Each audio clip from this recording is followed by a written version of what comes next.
porastele.tv.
Muy buenas tardes, amigos. Como todos los miércoles estamos aquí en Contrapunto TV, que se transmite a las 13 horas por astele.tv. Como anunciamos con anticipación, pues hoy tenemos un programa que realmente está, un tema que está en preocupación de todos, pues tiene que ver con las pensiones. Justamente en estas semanas se prendieron los focos rojos a raíz de algunos titulares periodísticos que pues pueden sonar muy amarillistas, pero que tienen la virtud de generar una alerta sobre un problema que cada vez se está agravando y que debemos de estar pues muy pendientes de cómo poder resolverlo. Y bueno, pues para analizarlo, nos da mucho gusto que esté con nosotros pues un experto, un asesor financiero, experto en pensiones, en afores, seguros, Marco Ulises Rodríguez Burgos. Muchas gracias, Enrique, por invitarme y estoy muy contento de estar aquí. Bueno, yo creo que hoy vamos a aprender mucho de estos temas, ¿verdad? Pues uno no deja de ser un neófito y pues uno con trabajos pues puede uno ver el saldo, ¿verdad? Pero pues hoy vamos a poder aprovecharlo para profundizar en este tema. Y bueno, pues vamos a entrar en materia. Si podemos ver la primera imagen. Fíjate, la semana pasada el Reforma sacó este titular que generó pues un pequeño sismo, ¿verdad? Pero un gran susto para muchos pensionados del Seguro Social, ¿no? Que dicen rasuran a 1/3 pensiones del seguro, a raíz de una jurisprudencia de la Corte donde hablaba sobre un tope para esa generación que le llaman de transición, que puede optar entre el régimen de 1973 y 1997. Así es. A ver, platícanos cómo está todo este enredo, ¿verdad? Porque luego hubo una serie de aclaraciones de que no era cierto y demás. A ver, platícanos. Mira, la resolución es cierta.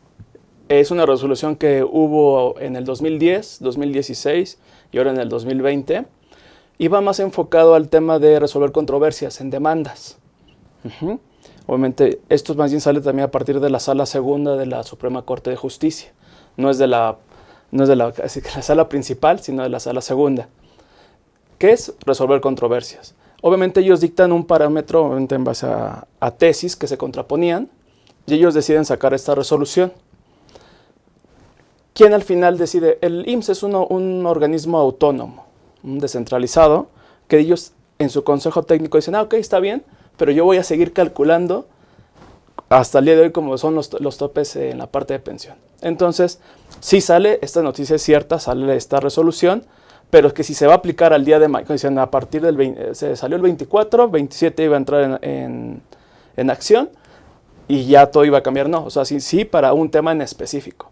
Todo como se venía cambiando, analizando hasta el día de hoy, sigue siendo con el tope de los 25 salarios. Y aparte ni 25 salarios, son 25 UMAS. Entonces, cuando empezó a salir esta noticia, bueno, hay que también, esto obviamente viene así redactada la ley, salarios mínimos, pero hoy día ya esa parte se consideran los famosos UMAS. Que confunde más todavía Confunde eso, ¿no? un poquito más. Pero digamos, la alarma, digamos, a final de cuentas es un sector privilegiado de pensionados que pueden, porque digamos, de acuerdo con las leyes, ¿verdad? Tiene que ser con los que se van a pensionar son con su último salario, ¿no? Así es, el salario de los 250 semanas, de los últimos 5 años. Y ese salario pues, son más de 20,000 pesos, ¿no? Para poder, Para llegar al top, o sea, para que tú llegues para al que tope. puedas tener derecho a esos 25 salarios, ¿no? El 25 Tienes que ganar salarios. más de 20,000 pesos. Más de 60,000. Fíjate, o sea, es una minoría, amigos, los que ganan, ¿verdad?, esos salarios y que pueden aspirar a esas pensiones. Y efectivamente, como nos dice aquí Marcos, son sentencias de la Corte que se van acumulando, ¿verdad?, porque, como nos dice, son del 2010, para que se vuelvan jurisprudencia en firme, ¿no? Más que nada es ante quejas. Quien decide cómo se calcula es el IMSS. La Corte no le puede imponer una fórmula de cálculo, eso para que también estemos tranquilos, ¿no? Así que la Corte diga, se va a respetar este criterio, el IMSS tiene que ser, ok, yo lo acepto, y a partir de este momento, y el IMSS, como ya salió el Consejo Técnico, dijo, yo voy a seguir calculando como lo vengo haciendo hasta el día de hoy. Entonces, pues puede decir la Corte lo que quiera, el IMSS va a seguir haciendo las cosas como se vienen haciendo. Sí, nada más que si alguien quiere irse a un juicio, Justo. entonces ahí se aplica el criterio de la Corte. Justo. Entonces, esa es la idea pero digamos, esa es la idea de forma. La idea forma. El fondo es más complicado. Más complicado y también un poquito en esta teoría de por qué es, a partir de esto que te comentaba de los salarios mínimos, mucha gente dijo, oye, ¿por qué me estás calculando en UMAS? Entonces voy a demandar. Entonces también la sospecha es, parar un poco las demandas de, ya no exijas la parte del salario mínimo, sino ya acostúmbrate a la parte de UMAS. Es parar un poco este movimiento que hubo. Claro, claro.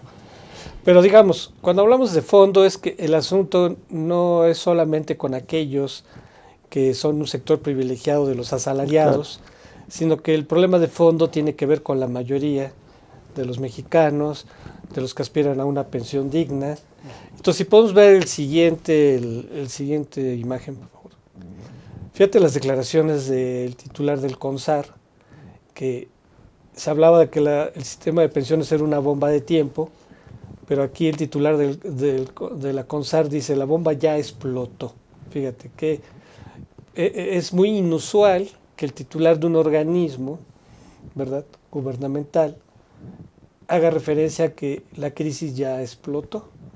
¿Tú cómo interpretas esto? Porque digamos, este asunto de las pensiones, del sistema, se habla de mucho tiempo atrás. Y uno de los motivos de cambiar la ley y establecer las AFORES era porque ya desde hace 30 años, por lo menos, se hablaba de que el sistema de pensiones era una bomba. Ya no era viable. Exacto. Bueno, entonces, ¿por qué nos dice ahora que ya explotó? ¿A qué crees que se refiere? Yo creo que va muy de la mano con Yo siempre he dicho que el sistema de pensiones, y más bien de la AFORE, es una respuesta parcial a un problema que tenemos. ¿Por qué? Porque al final, como dicen la famosa, oye, si tú te vas por ley 97 vas a tener una tasa de retribución del 30%. Que es por cada 10,000 que estés generando, vas a tener un 30%. Le llaman tasa de retorno, ¿no? Retorno de retribución, así es. Entonces ¿cómo vas a resolver ese problema? Se hizo para resolver parcialmente este problema que se viene. Porque mucha gente no va a tener realmente una pensión digna, un retiro digno. O sea, uno de los problemas fundamentales del sistema de pensiones tiene que ver con que aquella generación, que ya es la generación AFORES, diremos, que va a empezar a tramitar su jubilación el próximo año y que ya va a empezar a recibirla en el 22, tengo entendido. En el 22 empiezan los primeros pensionados o los primeros que van a hacer uso del sistema de AFORE, así es. Exacto. Esa generación que supuestamente pues ya tenía la esperanza de poder aspirar a una pensión digna, de repente nos dicen que no, que en el mejor de los casos, y nos está señalando bien aquí Marcos, podrá aspirar a recibir el 30% de su salario, ¿no? Así es. Entonces, como si ganaba 10,000, o sea, ganaba 10,000 pesos, ¿cuánto podrá aspirar?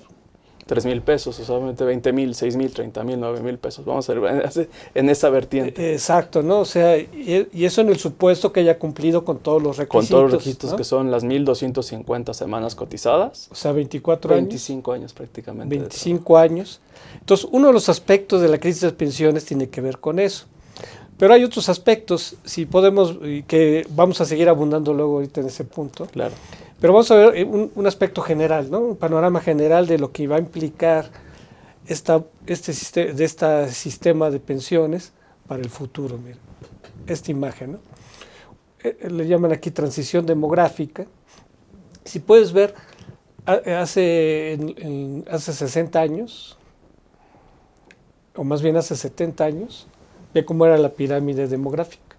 La base, la población joven, era mayoritaria y lo sigue siendo, pero cada vez menor. Luego ve en el 2015, se ha ido ampliando la base hacia los niveles de arriba, la población.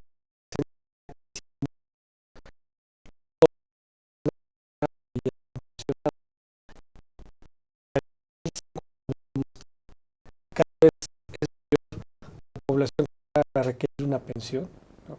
O sea, en otras palabras, la población mexicana se está envejeciendo, ¿no? Cuando inició el siglo XXI, se hablaba del bono demográfico porque la población era joven, pero nos estamos haciendo viejos. Así es. Sobre todo también el sistema de pensiones se pensando bueno, que el promedio de vida del mexicano en ese momento, cuando se estableció más a la ley 73, que no teníamos un límite de vida mayor a los 55 años. Entonces se estableció, lo recibe 60, 65, entonces pocos realmente iban a recibir ese beneficio. Al mejorar la calidad de vida, los sistemas de salud, obviamente vivimos más. Claro. Y eso ya es algo que no se vio venir y que ahorita lo estamos pagando. Exacto, ¿no? Incluso gente que tiene más años de pensionada que de años que trabajó, ¿no? Así es. O sea, cada vez hay más gente así. O sea, qué bueno que la gente viva más, ¿no? Pero en términos sociales, eso implica un costo financiero fuerte, ¿no? El costo financiero, obviamente cuando empezó el primer sistema era, bueno, los jóvenes, como tenías la pirámide, la base, mantenían a la gente de arriba, que eran en los menos, ¿no? Les damos una buena calidad de vida, una buena pensión, se fue adelgazando, ya se va haciendo esta comba. Entonces la base, la gente joven, esa gente que aparte y no está optando por salarios formales, sino en la informalidad. Entonces, bueno, ahora ¿cómo voy a alimentar toda esta parte de arriba? Esta gente que sí cumplió con estos requisitos y que tiene estos derechos, ¿cómo se los voy a proporcionar? De ahí parte el sistema de las cuentas individuales. Exacto. Ahorita hablamos de eso, pero antes de irnos al corte, veamos rápido la siguiente imagen. Mira, aquí el lado izquierdo habla del número ya de población mayor de los 65 años. Y hablamos ya en la actualidad como de 30 millones, ¿verdad? De adultos mayores, ¿no? Y cada vez va a ser mayor el número de adultos mayores y por lo tanto cada vez va a ser mayor el reto de las pensiones. ¿Sí? Claro. Porque nos estamos avejentando y pues no se ve cómo se va a poder responder a ese reto, ¿no? Entonces, bueno, aquí ya planteamos algunos problemas que tienen que ver con el envejecimiento y lo que tú señalaste muy bien con que la esperanza de vida ha ido aumentando, se va acercando a los 80 años, ¿no? Y hay gente incluso que se jubiló desde los 52. O sea, imagínate ese asunto, ¿no? Entonces, si esa gente trabajó 25 años, pues ya va a vivir más años jubilado que los años que trabajó, Claro, ¿no? sí. Sobre todo esos son más bien los del sistema salud de IMSS. Así es, digo, las reglas, tú no te podías pensionar antes, a menos que fueras un trabajador que haya cumplido con... o sea, cuando tú eres de institución de salud, tienes otro esquema. Claro. Y entonces sí era posible hacer eso. Digo, para también no confundir, oye, pero ¿por qué ahora me dice el gobierno que no lo puedo hacer antes de los 60? Cuando tú eres un trabajador del sistema de salud, sí se puede hacer, cumpliendo, mejor empezar a los 16, a los 18 y cumplir con esa cuota. Vamos a la pausa y regresamos. Como cada año, ASTL hace la labor de ayudar a alguna organización. Este 2020 dona pañales. Estos tienen que ser para adultos y adolescentes. Puedes traerlos a Santander, número 59, Colonia Insurgente Sur, Mixcoac, Delegación Benito Juárez. Esta misión la concluiremos hasta febrero.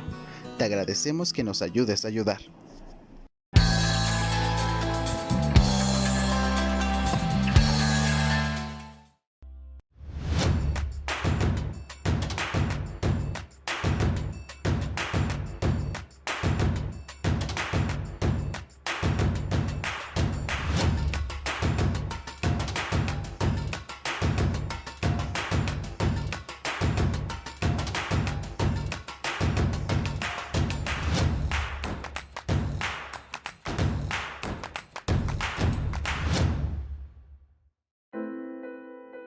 Fue en estas aulas y en estos pasillos que durante más de 4 años y medio tuve la oportunidad de adquirir conocimientos, cultivar buenas amistades y reforzar valores que rigen mi vida. En mi gestión al frente de Jardines de México, trabajando con responsabilidad y honestidad y en conjunto con un grupo multidisciplinario, hemos podido colocarnos como un punto emblemático del estado de Morelos y llegar a ser reconocidos como el jardín floral más grande del mundo. UNILA es más. Visita unila.edu.mx y conoce nuestra oferta académica.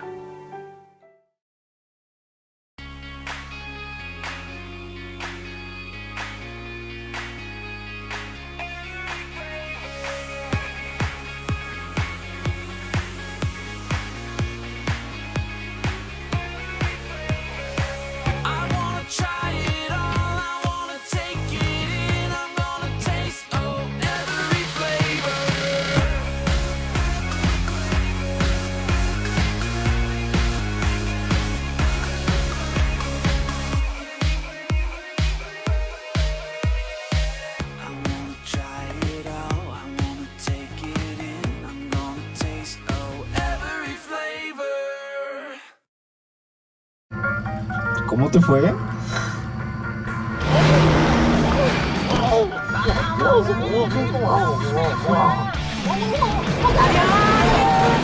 Entonces estás agotado.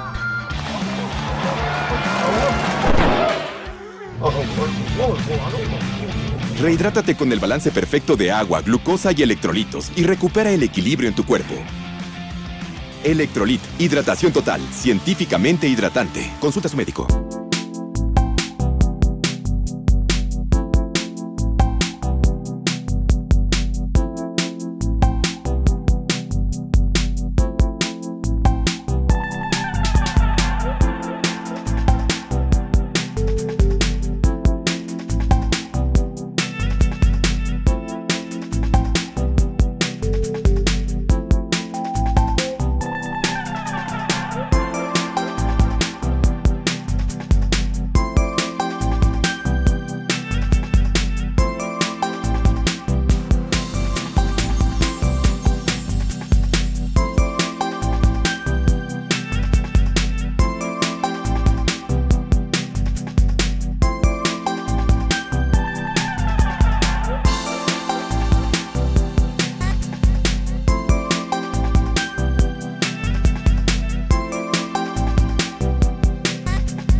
Como cada año, ASTL hace la labor de ayudar a alguna organización. Este 2020 dona pañales. Estos tienen que ser adultos y adolescentes. Puedes traerlos a Santander, número 59, Colonia Insurgente Sur, Mixcoac, Delegación Benito Juárez.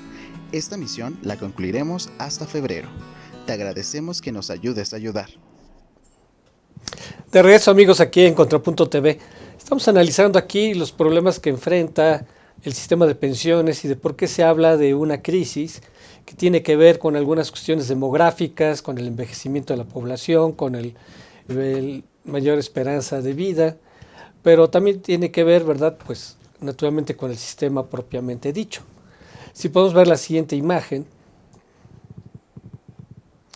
fíjate, aquí tenemos los pensionados del Seguro Social y los pensionados del ISSSTE, ¿no?, que naturalmente hablamos de millones de pensionados que representan para estas instituciones pues cantidades estratosféricas, ¿no?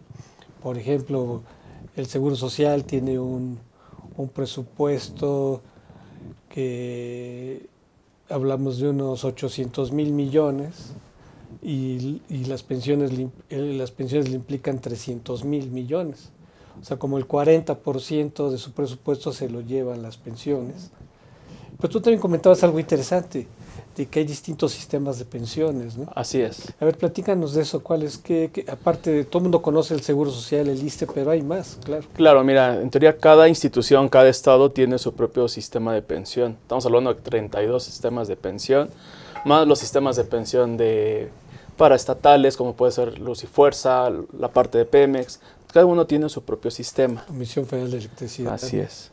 Entonces, obviamente hay que conocer, cuando dicen, bueno, yo tengo los mismos problemas que tiene alguien del IMSS y a lo mejor yo trabajo en CFE, no, son muy diferentes. Entonces, ellos tienen un contrato colectivo, tienen prestaciones adicionales que les llegan a ayudar a futuro. Y, por ejemplo, está el caso también de Pemex, ¿no? Ellos, por ejemplo, ellos tienen un sistema completamente apartado de lo que es el IMSS. Entonces, cuando salen pensionados, les va muy bien. Pero si a lo mejor en un momento quieren retomar la parte privada o saliendo de Pemex, quieren tomar, pues obviamente, ¿qué crees? No generaste derechos. Entonces, para ellos llega a ser muy complicado. Entonces, obviamente, saber, bueno, a qué tengo derechos, dónde estoy, cómo me voy a pensionar, es muy importante. O sea, acercarte a tu contrato colectivo, ya sea si eres sindicalizado o eres personal de confianza, acercarte con la gente, o sea, con RH de tu instituto, que te puedan decir, bueno, ¿cómo ves mi proceso de pensión? Es muy importante. O sea, evidentemente hay distintos sistemas de pensiones, pero también pues hay distintas jerarquías y sectores que son realmente privilegiados. Hay sectores que son mucho más privilegiados, que tienen prestaciones a partir del contrato colectivo, así es. Pero pensemos, hay una burocracia dorada, ¿no? La alta burocracia que recibe pensiones, pensemos los ministros de la Corte, que reciben pensiones de más de 200,000 pesos al mes, frente a otros trabajadores, diremos, que pueden que digamos el promedio de pensionados son como 8,000 pesos, ¿no? Entonces, bueno, pues obviamente hay una gran diferencia, pero todavía está en una situación de mayor inequidad los del sector privado.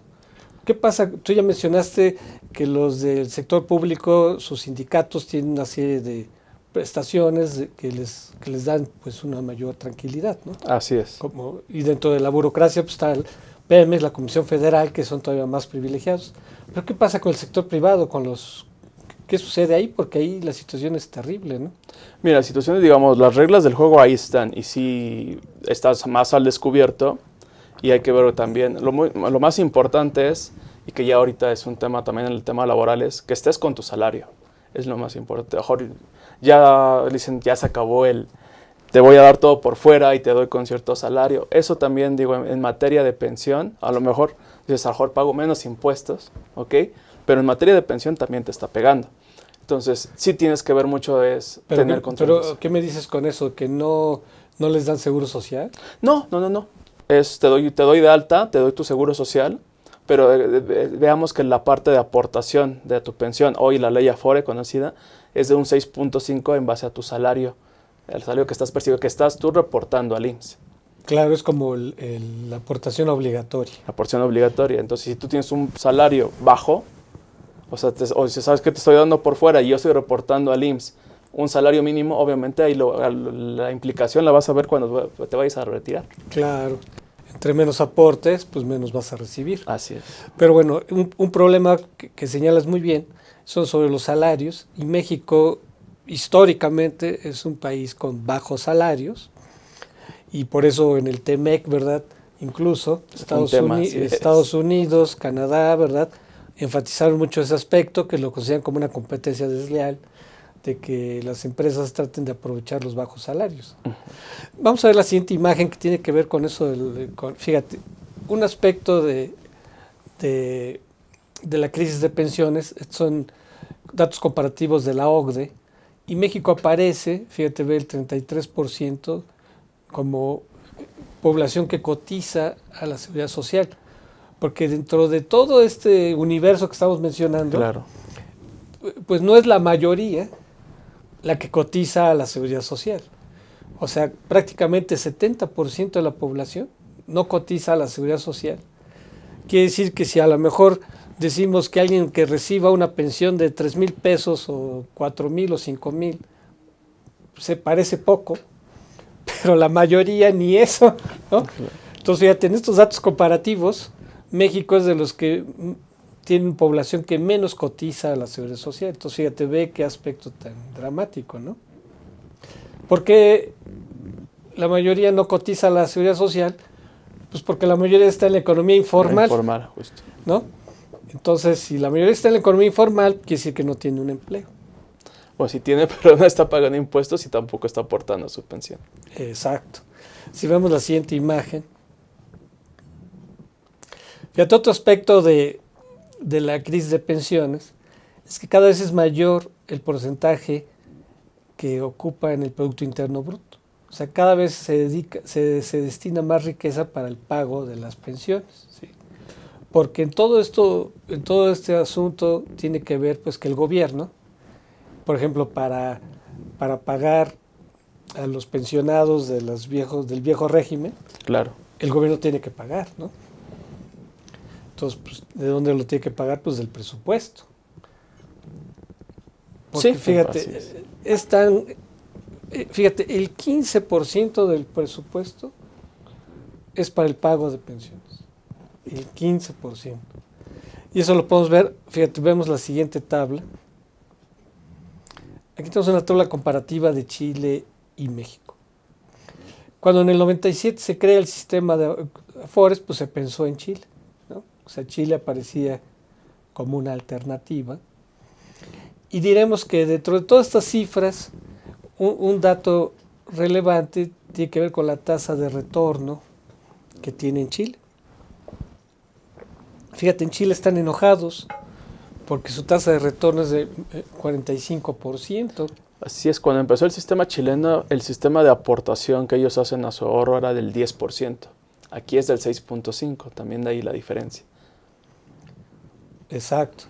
Entonces, fíjate, casi van a recibir la mitad de su salario.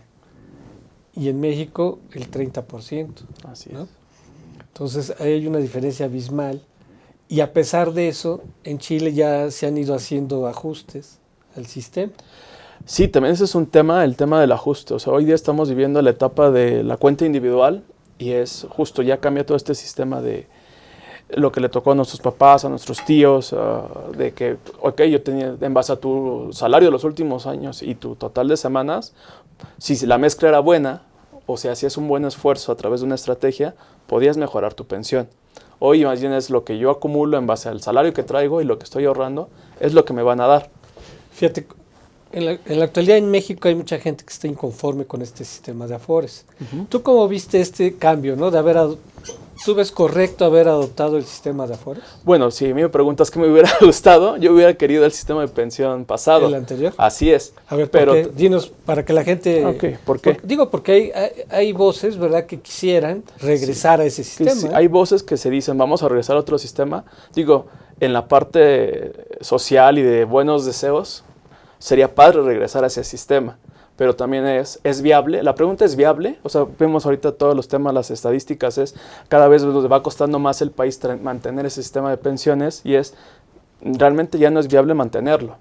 Por eso empezó el sistema de cuentas individuales, cada quien es dueño de sus recursos y va juntando lo que le va correspondiendo. O sea, cada quien es responsable de lo que le va a tocar, ¿no? Entonces, ese sistema cambió mucho y también cambió mejor el paradigma de si yo hacía las cosas y trabajaba, estaba en el mismo trabajo y me esforzaba, pues yo sé que el gobierno iba a ver por mí, ¿no? Pero también en este mismo sistema los recursos ya no bastan. Entonces tienes tu cuenta individual y obviamente todo lo que vas acumulando va a ser lo que te va a ayudar a futuro. Y es que fíjate, yo el sistema de Afores lo vería o todos coludos o todos rabones, ¿no?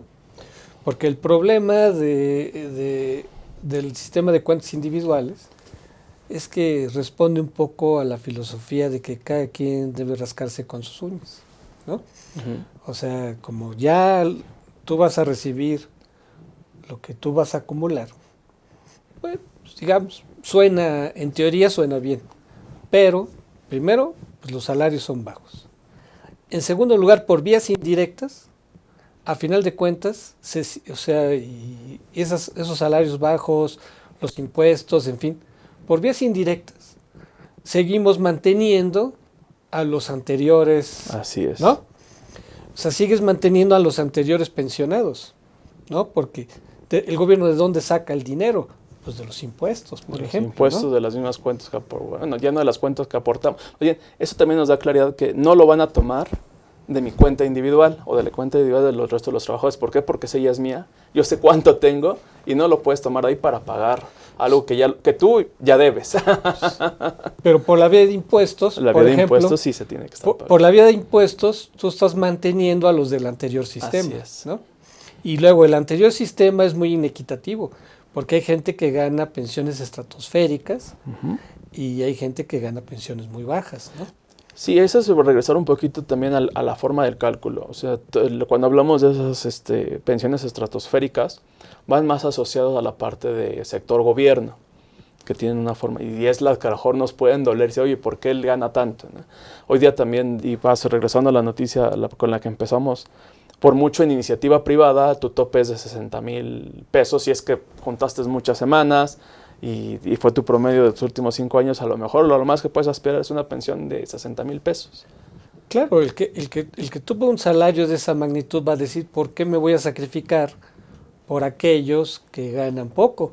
Si fue de mi salario que ahorré, ¿no? O sea, también ellos podrían decir con justeza, ¿verdad? De que si yo gané tanto, merezco tanto, ¿no? Así es. Y pues los demás, pues ya ni modo, ¿no? Más en el principio de calidad de vida y a lo que tú estás acostumbrado, digo, no le vamos a decir a alguien que ganó, y a veces hasta más, 100,000 pesos, así.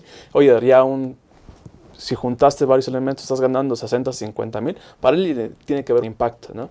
Si alguien, como dices, a lo mejor estaba en salarios bajos, 10,000 pesos, y a lo mejor tiene 2,000 semanas, que es muy raro encontrar, y a lo mejor conserva 9,000, 8,000 pesos de pensión, que dices, para mí en el ámbito es justo porque es con lo que me acostumbré a vivir y es lo que voy a percibir. Obviamente aquí es el sector, la ley anterior es cuidar mucho esos aspectos, tus semanas, tu promedio. Eso es, digamos, la regla del juego para ellos. Y estamos ya nosotros, creo que yo ya no voy a contribuir a mantener esas pensiones, pero ahora más bien ya tengo que ver yo por mí, en ley 97, y ver cómo va creciendo. Tengo que vigilar aspectos de mis afores, de rendimientos, comisiones, la parte del servicio, cómo están invirtiendo. Entonces ya estamos pasando esa etapa en la que tenemos que ser más proactivos y empezar a investigar cómo están invirtiéndose nuestros recursos. Muy bien, amigos, vamos a ir a la pausa y regresamos. Como cada año, ASTL hace la labor de ayudar a alguna organización. Este 2020 dona pañales. Estos tienen que ser para adultos y adolescentes. Puedes traerlos a Santander, número 59, Colonia Insurgente Sur, Mixcoac, Delegación Benito Juárez. Esta misión la concluiremos hasta febrero. Te agradecemos que nos ayudes a ayudar.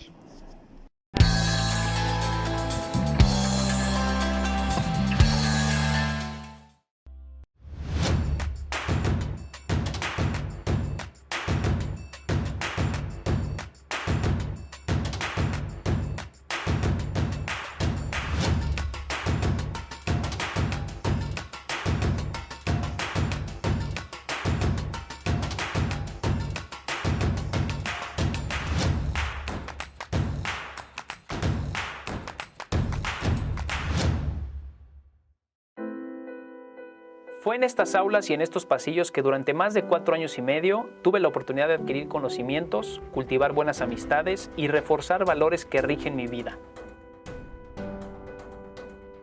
En mi gestión al frente de Jardines de México, trabajando con responsabilidad y honestidad, y en conjunto con un grupo multidisciplinario, hemos podido colocarnos como un punto emblemático del estado de Morelos y llegar a ser reconocidos como el jardín floral más grande del mundo. UNILA es más. Visita unila.edu.mx y conoce nuestra oferta académica.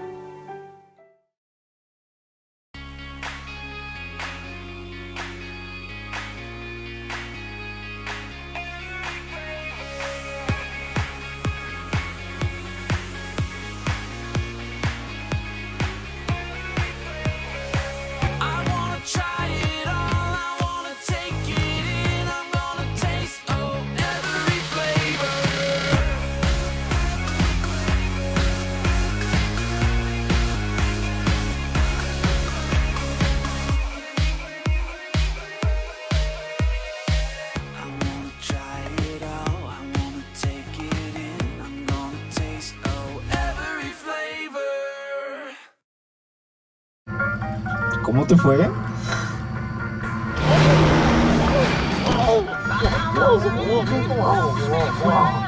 ¡Adiós!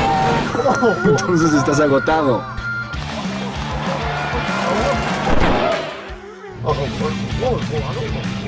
Rehidrátate con el balance perfecto de agua, glucosa y electrolitos y recupera el equilibrio en tu cuerpo. Electrolit, hidratación total, científicamente hidratante. Consulta a su médico.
Como cada año, ASTL hace la labor de ayudar a alguna organización.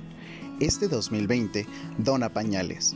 Estos tienen que ser para adultos y adolescentes.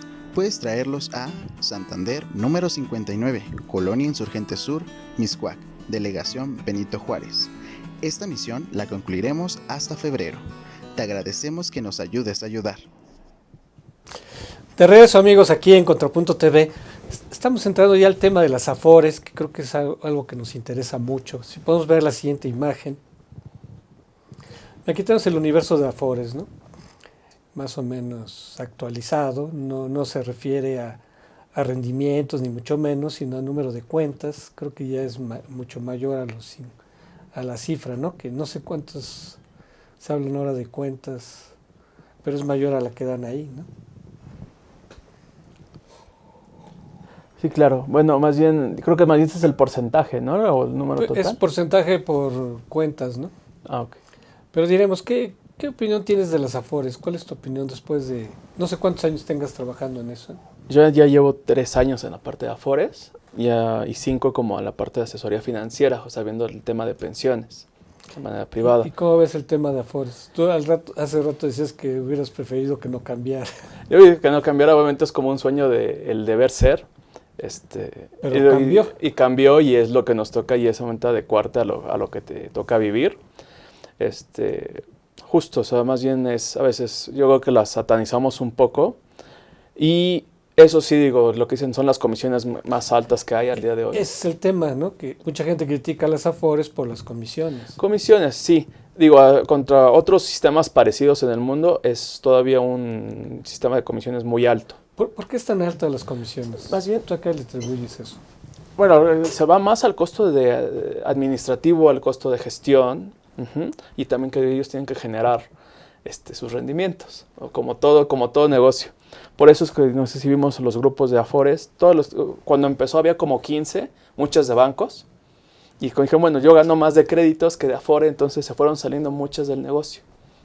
Pero también dijeron, bueno, también esta carga no la va a tener el trabajador, o sea, nada más por esto. Entonces, hemos estado en un sistema paulatino de disminución de comisiones.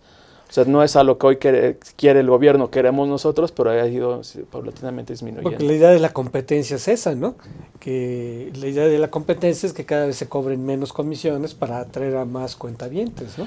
Sí, no, y también yo creo que también dieran más rendimientos y que también, digo, tendríamos que revisar bien a modo, es, si me dan muchos rendimientos, tú cóbrame lo que quieras, ¿no? Pero pues dame buenos rendimientos. Vamos a ver la siguiente imagen, que tiene que ver un poco con lo que decíamos de que hay bajas pensiones porque hay poco ahorro, ¿no?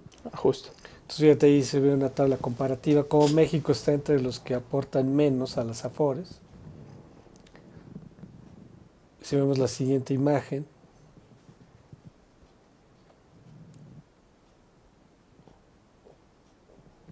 La siguiente, por favor.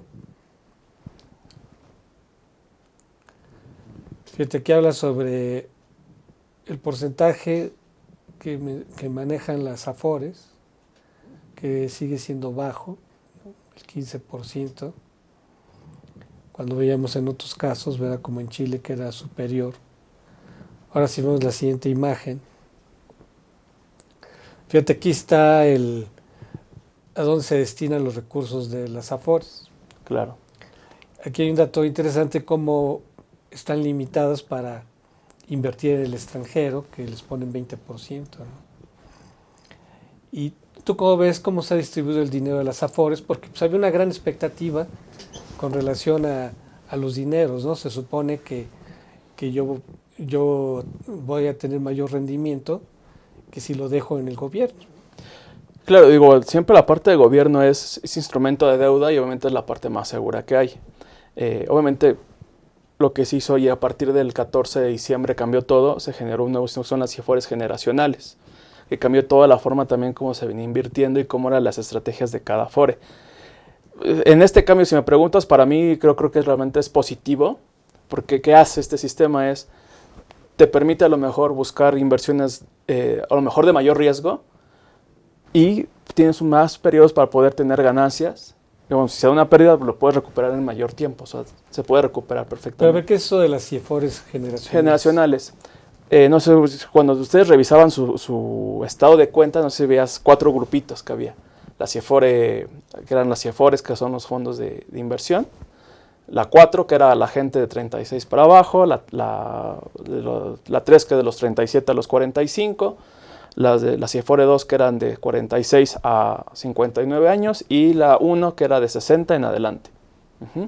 Entonces, ¿qué hicieron? ¿Qué pasaba? Yo justo, por ejemplo, en mi caso de mi edad, yo tengo 36 y estoy a punto de brincar a la del grupo de 37. ¿Qué pasaban? Pues ¿sabes qué? Como ya te toca tu cambio generacional, lo que hacían era, bueno, vendían todas las acciones, así si hubiera habido minusvalía las absorbía y compraban acciones del siguiente grupo de inversión. Y eso pasaba con cada movimiento de grupo de edad. A ver, para que nuestro público nos quede más claro. Se supone que en las Afores se va invirtiendo de acuerdo al nivel de edad. El nivel de edad. Entre mayor es la edad de una persona, es menor el riesgo. Así es. Y entre más joven es mayor el riesgo. Así es. Entonces yo recuerdo gente más joven, más de tu edad, un poco más grande incluso, que tuvieron minusvalías fuertes. O sea, a mí me pareció escandaloso que hay gente que ya tenía pues ya un ahorro y de repente tuvo 50,000 pesos menos. O sea, una minusvalía impresionante. O sea, y eso naturalmente asusta a mucha gente de que le dicen, no, pues usted invierte en una... O sea, el Afore se supone que da más dinero que un banco. Nada más que eso sí es un hecho, da más dinero que un banco. Digo, esas minusvalías están marcadas, digo, normalmente no es así. Me refiero a que no son tan de picos. Así se pueden presentar en un periodo, pero al siguiente, a lo largo de la historia, están hechas para que sean a mayor de 5 años, 10 años de inversión, recuperen fácilmente. Es lo que te iba a decir, si en un lapso perdiste 50,000, o sea, obviamente el peor error sería sacar el resto del dinero, ¿no? Siempre cuando pierdes y te sales es el peor error que puedes hacer. Obviamente, pues lo dejas, ¿no? Así es. Pero sí lo puedes recuperar, ¿o no? Sí se recupera. Claro, ¿no? Sí se recupera, claro. Sí, no, imagínate si no sería un atraco, ¿verdad? Sí. ¿No? Bueno, entonces nos explicabas que el cambio que se hizo, ¿qué tiene que ver? Justo de este grupo de edad que te platicaba, que si, por ejemplo, me tocaba en mi edad de 36 a 37 iba a cambiar de grupo de CIEFORE, se presentaba estas minusvalías. ¿Qué pasaba? Pues yo absorbía la minusvalía y ya vendían todo, me pasaban a otro grupo, compraban nuevas, me entraban en esta estructura nueva, compraban con mi dinero estos nuevos y entonces solo tenía que ir arrancando hasta que entrara justo a la edad que te dije, de 46 años, ¿no? Para mi siguiente cambio de edad. Para el otro rango, ¿no? Así es. Entonces lo que ya hacen es, vamos a hacer en mi grupo de edad la estructura con cierto nivel de renta variable, cierto nivel de renta de instrumentos de deuda, y entonces que permite que el instrumento de renta variable vaya ganando. Cuando ya ganó, ya me generó lo suficiente, y ya que dio una ganancia buena y segura, de cierto punto por el tiempo, se va vendiendo. O sea, ya no es, hay minusvalía y vendo, sino ya que dio más bien ganancia, se empieza a vender y se empieza a ir todo ese dinero a la compra de instrumentos de deuda. Entonces, para cuando yo ya tenga 60 años, obviamente va a ser el mayor porcentaje de deuda, pero ya es un dinero que ya generó, ya ganó, y ahorita ya tiene el menor riesgo posible. Bueno, eso estuvo muy bien, ¿no? A veces que a mí me gustó mucho cómo lo plantearon, a mí sí me gustó, y creo que sí va en beneficio, y que, por ejemplo, eso que habíamos el 28% hace rato, pase a ser a lo mejor 32, 35, a lo mejor llegamos al 40%, ya porque ese ya generó mayores rendimientos. Claro. Si vemos la siguiente imagen, fíjate, en Afores se tenía una gran esperanza, no solamente en que los mexicanos pudiéramos recibir una pensión digna, sino que se volviera un motor de la economía, ¿no? Si había empresas que podían capitalizar el sistema, porque digamos había una serie del sector industrial, sector minero, etcétera. Entonces la idea de los Afores era poder generar capitalización de esos sectores productivos, ¿no? Porque mira, ve la tasa de crecimiento de la economía del país, ¿no? De 2%, 2,45, 2,43, muy bajo, ¿no? O sea, y entonces supone que con el modelo Afores se podía reactivar el crecimiento. Y sin embargo no fue así. ¿Cuál crees que ha sido la principal falla de las Afores para detonar el crecimiento, para mover la economía? ¿Por qué no se ha podido utilizar toda esta capitalización de recursos? Porque ya las Afores manejan billones, ¿no? Manejan billones de pesos. Entonces, ¿por qué esta capitalización no ha contribuido al crecimiento económico? Mira, si me preguntas a mí, digo, la Afore, igual vamos a regresar, es un negocio donde ellos ganan a través de sus comisiones, pero también nos tienen que hacer ganar a nosotros.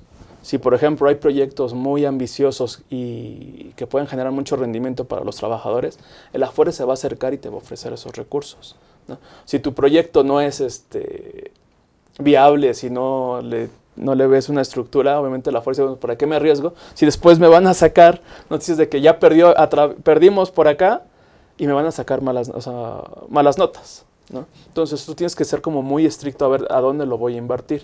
A lo mejor si en el momento nos pega a nosotros decir, oye, no invirtió a lo mejor en minería, no invirtió en esta estructura, pero pues también es porque a lo mejor no tenía como el sustento, las bases para decir, oye, ¿cómo va a ser la retribución en ese momento? Claro. ¿No? Y hay otras variables que van más allá de las Afores, ¿no? Pienso el nuevo aeropuerto, ¿no? Ese fue todo un tema. O sea, sí. Yo sé que hubo Afores que invirtieron en el nuevo aeropuerto. Mira, vamos a hacer como un corte, bueno, más bien como el análisis un poquito rápido de eso sí invirtieron algunas en el aeropuerto como tal y también en la famosa fibra. Y también indirectamente, bueno, bien, todos invertimos en la parte del aeropuerto, porque como ves en los porcentajes, toda la parte de deuda gobierno, ¿a qué va? También va a infraestructura de proyectos de gobierno. Porque pues dices, oye, en infraestructura, en un aeropuerto debería ser la cuestión más segura que hay. Claro. Y de repente dices, generar carreteras, generar vías y todo, debe ser seguro. Nunca te hubieras imaginado. Y de repente te dicen, ya no va a haber, y dices, bueno, pues hay que revirar, hay que ver contratos.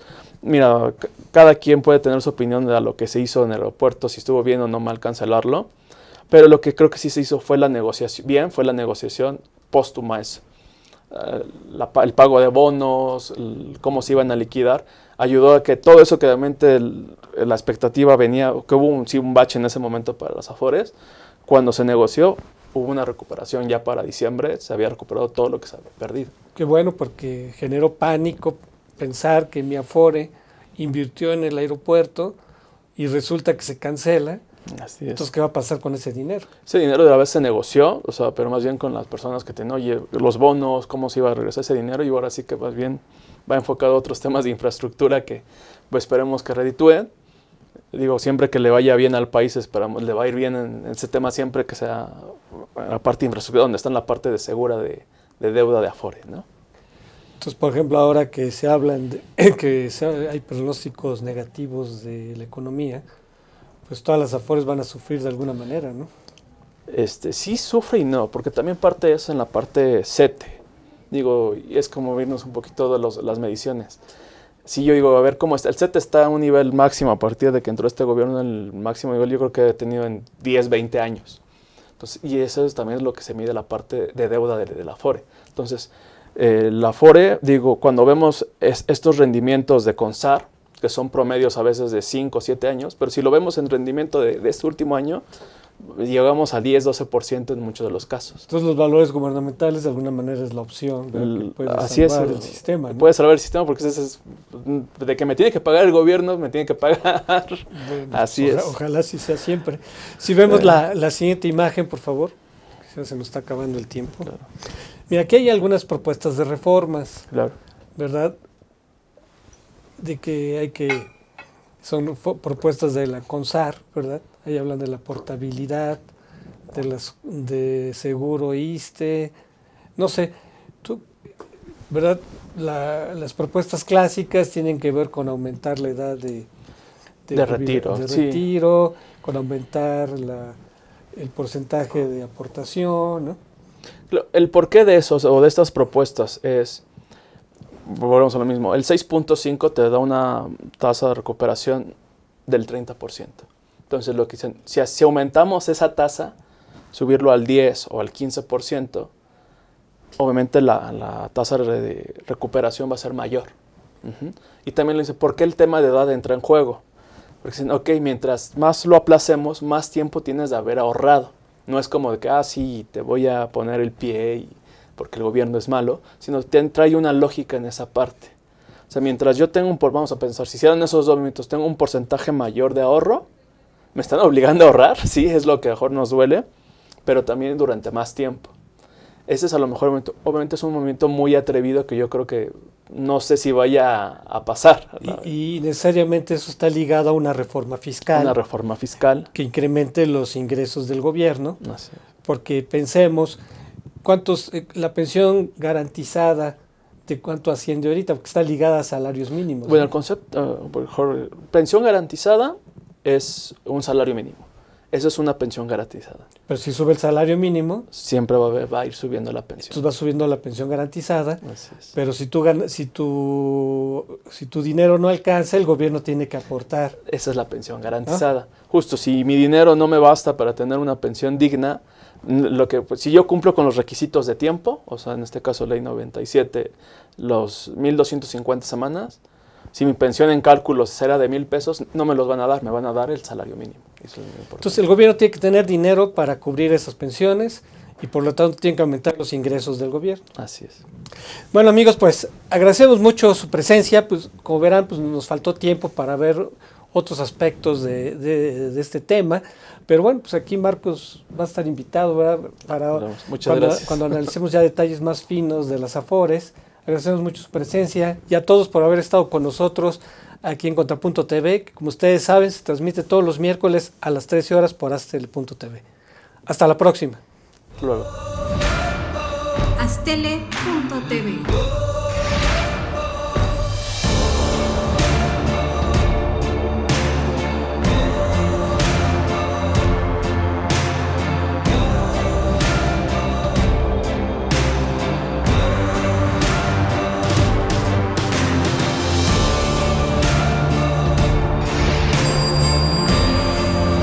Astele.tv.